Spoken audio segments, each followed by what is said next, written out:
Hey guys, welcome back to my channel JNTUH Explainer. So the topic I will be discussing today is types of attacks used in pen testing in VAPT. So before getting into the topic, let's discuss who is a pen tester or penetration tester. So the person who does things ethically with the permission of the organization and with proper legality and rules and regulations is called as penetration tester. Basically, the penetration tester is hired by organizations to check whether their software is strong enough that no attacker tries to hack them. Let's get into the video. Penetration testing involves simulated cyber attacks to find vulnerabilities using some techniques and attacks. As just now we discussed, penetration testing involves simulated cyber attacks to find vulnerabilities in the organization software. The main goal is to identify weaknesses before malicious actors can exploit them, strengthening an organization's security posture. So the pen tester's main goal is to identify the weaknesses before malicious actors can exploit them. Then strengthening an organization's security posture. When the penetration tester finds all the vulnerabilities present in the organization, then they can strengthen them and they can be safe from the hackers, right? So the next topic is some attacks. What are the attacks used in this penetration testing? There are techniques as well as attacks. So what are they? First one is social engineering. In the previous video, I explained in detail about the social engineering, but we will discuss some today.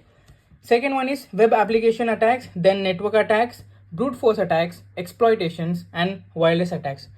Before going to the next part, I want to explain you these types of attacks and techniques. So today, I am here with a new concept of diagrams and explanations. Guys, in JNTUH examinations, if you draw and explain the explanation part or description part, the amount of getting full marks or high amount of marks increases by more than 70 to 80%, because I am the one who always explains the invigilator my answers using diagrams. So not only by describing the answer in long paragraphs or in so many points, if you draw one point or if you draw one diagram and you discuss and you explain them in the next some points, it will become easy for the invigilator who is correcting your paper to give you full marks. So what is social engineering? Social engineering is human to human interaction, where the person where the hacker comes into direct contact with the target and he tries to take sensitive information from him. Next, the techniques used in social engineering is phishing, vishing, pretexting, and baiting. In my previous video, I have explained everything in detail. You can check.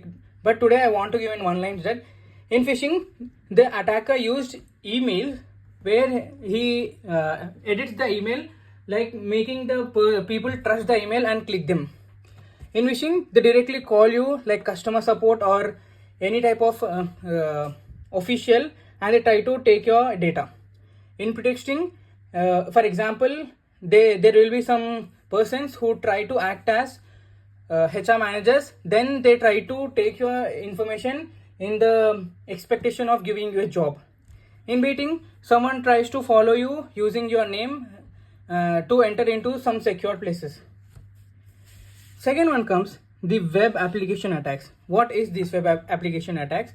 So these are the attacks which are done through the web applications. Like for example, here SQL Injection, HTTP DDoS, then XSS. So cross-site scripting. In SQL Injection, the attackers injects malicious code in your SQL database, so that whenever you input something, they try to manipulate that.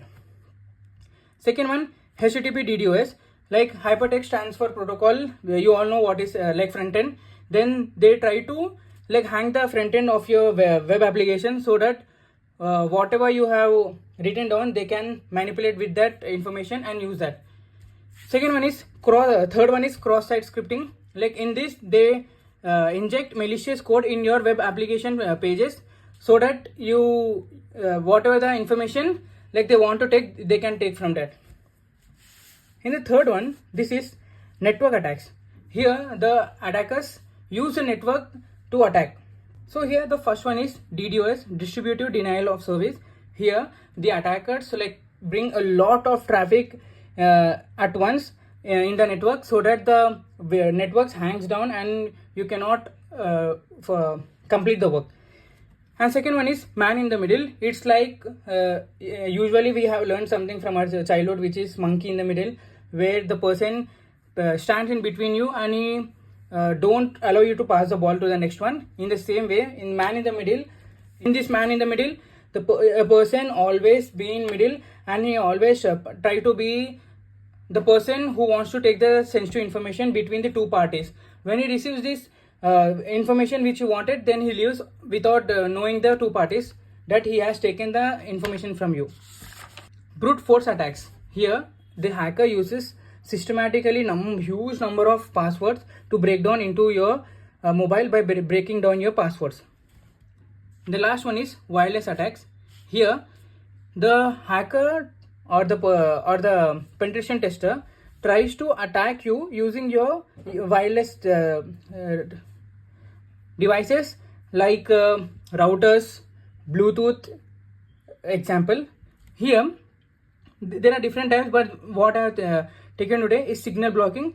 They tries to block the signal, and whatever the data which is in transmit, they try to take that. Second one is packet sniffing. Data which is transferred from the router transfers in using the packets. They try to sniff the packets and take down your data. So that's it for today, guys. I have tried to break down the huge topic into small using diagrams and all the different things. I hope you like the video. If you like this video, please subscribe to my channel and like, so that I can reach the mark of 1K subscribers as soon as possible. That's it for today. Thank you so much.